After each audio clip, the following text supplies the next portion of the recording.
selamat datang. Video kali ini adalah tugas 3 dari agenda 2, yaitu video penerapan core value ASN berakhlak, yaitu kolaboratif.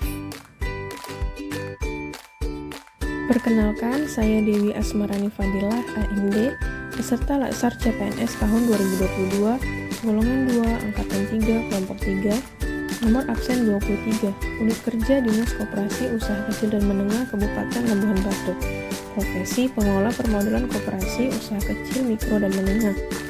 Pengampu materi dari agenda 2 ini yaitu Ibu Yamnur Mahlia, SST, MKes. Pelatihan dasar CPNS tahun 2022 ini diselenggarakan oleh Badan Pengembangan Sumber Daya Manusia Provinsi Sumatera Utara.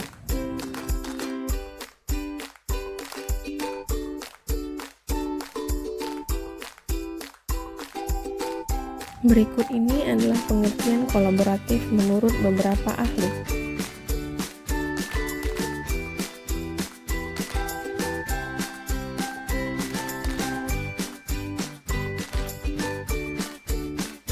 Kolaborasi pemerintahan menurut Irawan adalah sebagai sebuah proses yang melibatkan norma bersama dan interaksi saling menguntungkan antar aktor governance.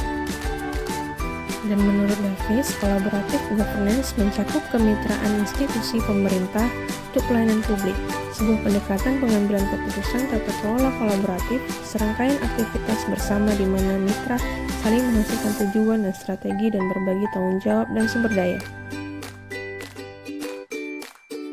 6 kriteria penting untuk kolaborasi. 1. Forum yang diperkasai oleh lembaga publik atau lembaga. 2. Peserta dalam forum termasuk aktor non-state.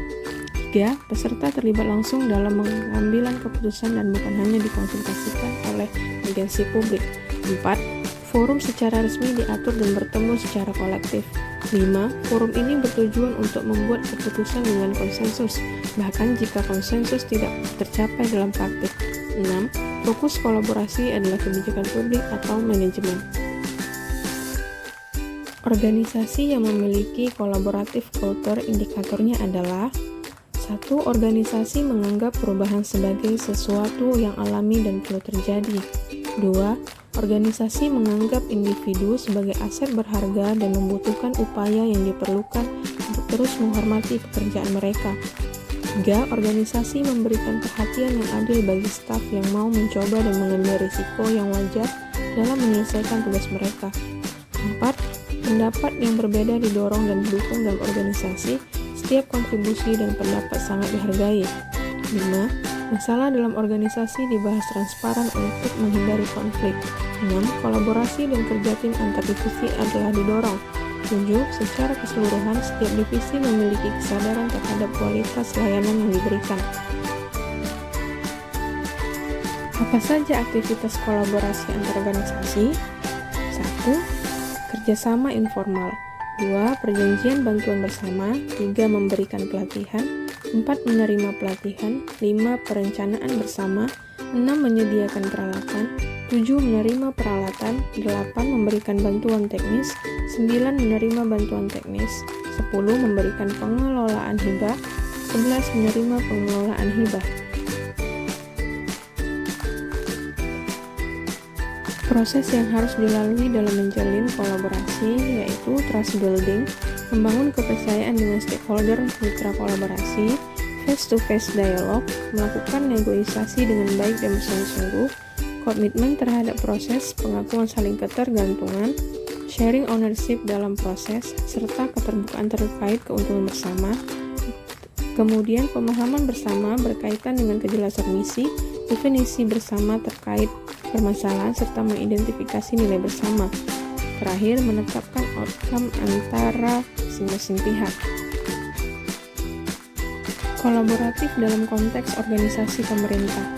Faktor yang mempengaruhi keberhasilan dalam kolaborasi antar lembaga pemerintah yaitu kepercayaan, pembagian kekuasaan, gaya kepemimpinan, strategi manajemen, formalisasi pada pencapaian kolaborasi yang efisien efektif antara entitas publik. Tidak hanya faktor yang dapat mempengaruhi keberhasilan faktor yang dapat menghambat kolaborasi antar organisasi pemerintah juga ada, yaitu 1. Ketidakjelasan batasan masalah karena perbedaan pemahaman dalam kesepakatan kolaborasi. Kemudian, dasar hukum kolaborasi juga tidak jelas. Panduan perilaku kolaboratif terbuka dalam bekerja sama untuk menghasilkan nilai tambah, memberikan kesempatan kepada berbagai pihak untuk berkontribusi, menggerakkan pemanfaatan berbagai sumber daya untuk tujuan bersama. Untuk penerapan perilaku kolaboratif, saya harus membangun kerjasama yang sinergis. Pada saat pelaksanaan pelatihan, Dinas Koperasi berkolaborasi pada pihak-pihak terkait sebagai narasumber.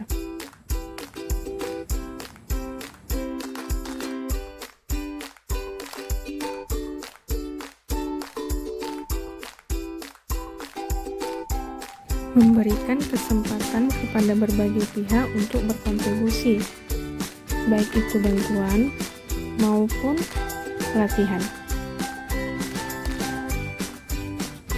Bekerja sama dengan Badan Pusat Statistik Kabupaten Labuhan Batu untuk mensukseskan pendataan lengkap koperasi dan UMKM tahun 2022.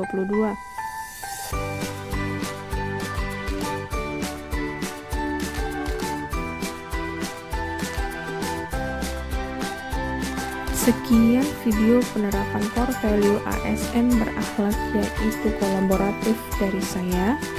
Terima kasih.